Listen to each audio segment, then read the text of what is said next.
Assalamualaikum warahmatullahi wabarakatuh.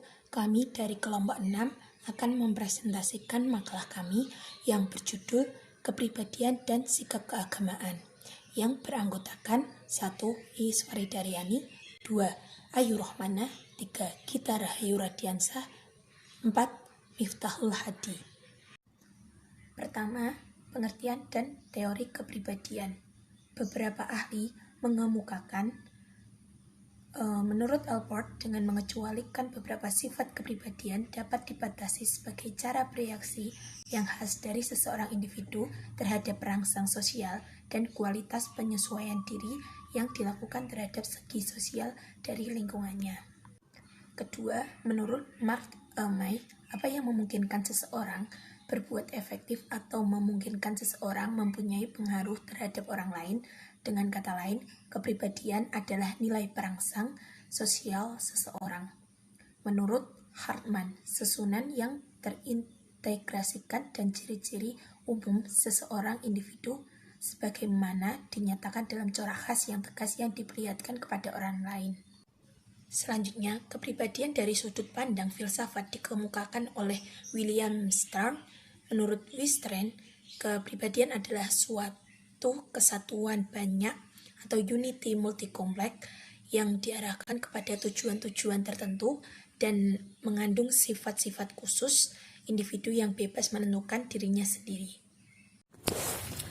Beberapa istilah dalam kepribadian, yaitu yang pertama mentality, yaitu situasi mental yang dihubungkan dengan kegiatan mental atau intelektual. Yang kedua, personality, menurut Webster's Dictionary adalah an integrated group of constitution of trained behavior tendencies, yang artinya suatu kelompok yang terintegrasi dari konstitusi tren perilaku, kecenderungan, tindakan. Yang ketiga, individuality adalah sifat khas seseorang yang menyebabkan seseorang mempunyai sifat berbeda dari orang lain. Yang keempat, identity, yaitu sifat kedirian sebagai suatu kesatuan dari sifat-sifat mempertahankan dirinya terhadap sesuatu dari luar. Yang kelima, deposition atau watak, yaitu karakter yang telah lama dimiliki dan sampai sekarang belum berubah. Yang keenam, temperamen, yang artinya kepribadian yang berkaitan erat dengan determinan biologi atau fisiologi di posisi hereditas. Baik, saya akan melanjutkan presentasi dari teman saya yaitu Ayu Rohmana. Untuk saat ini saya akan menjelaskan mengenai tipe-tipe kepribadian. Secara garis besarnya, pembagian tipe kepribadian seseorang ditinjau dari berbagai aspek. Yang pertama, aspek biologis, yang kedua aspek sosiologis, dan yang ketiga aspek psikologis. Yang pertama, aspek biologis. Aspek biologis mempengaruhi tipe kepribadian seseorang didasarkan atas konstitusi tubuh dan bentuk tubuh yang dimiliki seseorang. Tokoh-tokoh yang mengemukakan teorinya berdasarkan aspek biologis diantaranya Hippocrates dan Galenus. Mereka berpendapat bahwa yang mempengaruhi tipe kepribadian seseorang adalah jenis cairan tubuh yang paling dominan. Yang pertama, tipe koleris. Tipe ini disebabkan oleh cairan empedu kuning yang dominan dalam tubuhnya. Sifatnya agak emosi, mudah marah, dan mudah tersinggung. Yang kedua, tipe melankolik. Tipe ini disebabkan oleh cairan empedu hitam yang paling dominan dalam tubuhnya. Sifatnya agak tertutup, rendah diri, mudah sedih, dan sering putus asa. Yang ketiga, tipe flegmatis. Tipe ini dipengaruhi oleh cairan lender yang paling dominan.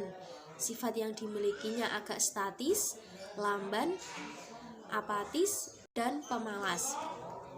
Yang keempat, tipe sanguinis.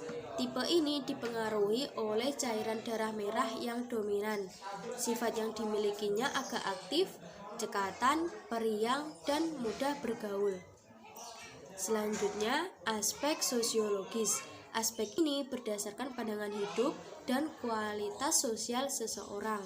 Yang mengemukakan teori berdasarkan aspek sosiologis ini antara lain Edward Springer. Edward berpendapat bahwa kepribadian ditentukan oleh pandangan hidup mana yang dipilihnya. Berdasarkan hal ini, ia membagi tipe kepribadian menjadi 1. Tipe teoritis.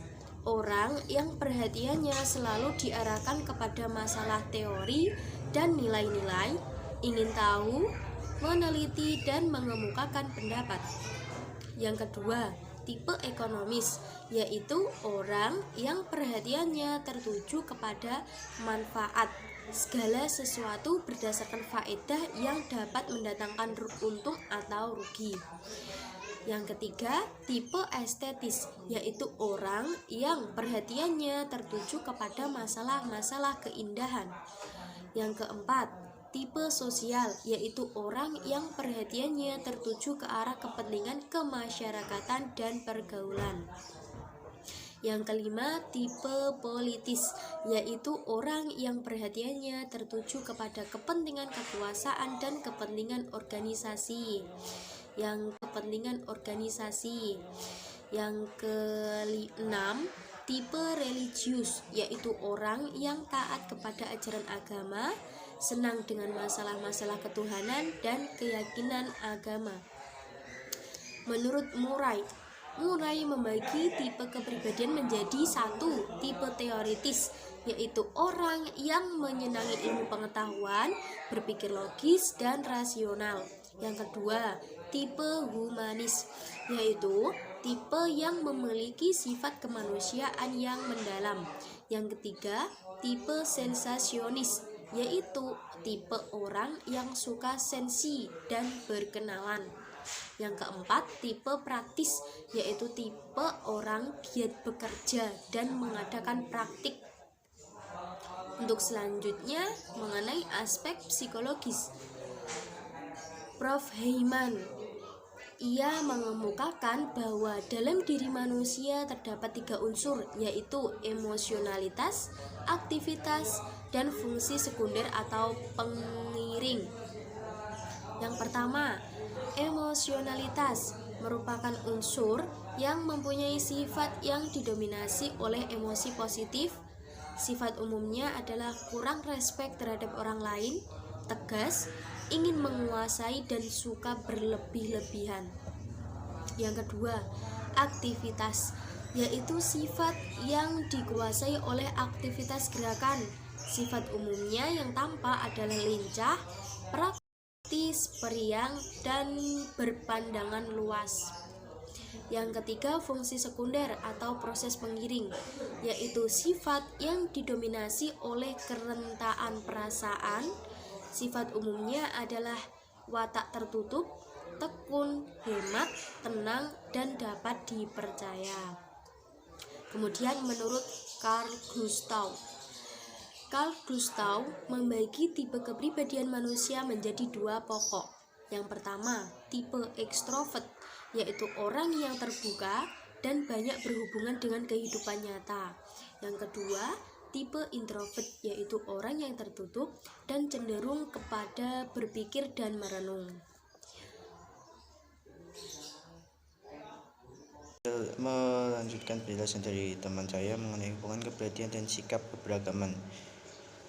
Menurut Sigmund Freud merumuskan sistem kepribadian menjadi 3 sistem, yaitu ID, ego, dan super ego. Yang pertama, ID atau das S sebagai suatu sistem ID yang mempunyai fungsi menunaikan prinsip kehidupan asli manusia berupa penyaluran dorongan naluriah. Dengan kata lain, ID mengembangkan prinsip kesenangan atau pleasure participant yang tujuannya untuk membebaskan manusia dari ketegangan dorongan naluri dasar, yaitu makan, minum, seks, dan sebagainya atau aspek biologis. Yang selanjutnya, yang kedua adalah ego atau das Ich. Ego merupakan sistem yang berfungsi menyalurkan dorongan is ke keadaan yang nyata. Freud menamakan misi yang diemban oleh ego sebagai prinsip kenyataan atau objektif atau reality atau principle. Yang terakhir atau yang ketiga, super ego, das Über Ich, sebagai suatu sistem yang memiliki unsur moral dan keadilan, maka sebagian besar superego mewakili alam ideal. Tujuan superego adalah membawa individu ke arah kesempurnaan sesuai dengan pertimbangan keadilan moral. Ia merupakan kode modal seseorang dan berfungsi pula sebagai pengawas tindakan yang dilakukan oleh ego atau aspek sosiologis. Dalam kaitannya dengan tingkah laku keagamaan, maka dalam kepribadian manusia sebenarnya telah diatur semacam sistem kerja untuk menyelaraskan tingkah laku manusia agar tercapai ketentraman dalam batin. Secara fitrah, manusia memang terdorong untuk melakukan sesuatu yang baik, benar, dan indah. Namun, terkadang naluri mendorong manusia untuk segera memenuhi kebutuhannya yang bertentangan dengan realita yang ada. Misalnya, dorongan untuk makan ingin dipenuhi, tapi realitanya tidak ada makanan. Maka timbul dorongan untuk mencuri. Jika perbuatan itu dilaksanakan, maka ego atau aku sadar akan merasa bersalah karena mendapat hukuman dari ego ideal atau norma yang terbentuk dalam batin baik oleh norma masyarakat maupun agama. Sebaliknya, jika dorongan itu mencuri tidak dilaksanakan, maka ego akan memperoleh penghargaan dari hati nurani. Itu saja presentasi dari kelompok kami. Kurang lebihnya kami mohon maaf. Sekian dan terima kasih. Wassalamualaikum warahmatullahi wabarakatuh.